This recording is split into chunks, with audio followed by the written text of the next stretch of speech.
இனி வீட்லயே பானிபூரி செய்யலாம் எல்லாரும். ஆச்சி பானிபூரி கிட். நாமக்கல் அருகே பேருந்து நிலையத்தில் மாவட்ட ஆட்சியர் நடத்திய திடீர் விசிட்டால் பொதுமக்கள் அதிர்ச்சியடைந்தனர். நாமக்கல் மாவட்டத்தில் சமீப காலமாக மாவட்ட ஆட்சியர் உமா பல்வேறு பகுதிகளில் நேரடியாக சென்று ஆய்வு நடத்தி வருகிறார்.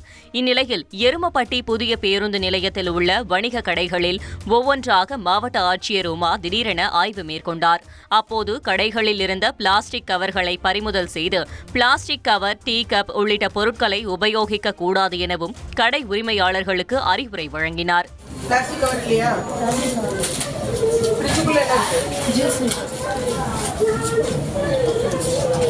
என்ன சமையல் பண்ணிக்கிறீங்க? என்ன விற்பீங்க? பிளாஸ்டிக் கவர் வந்தா இருக்கே, இதெல்லாம் கண்ணாடி டம்ளர் தான் வச்சிருக்கீங்க. பிளாஸ்டிக் கவர் பயன்படுத்தாதீங்க, மக்கி போகாது. இனி வீட்லயே பானிபூரி செய்யலாம் எல்லாரும். ஆச்சி பானிபூரி கிட்.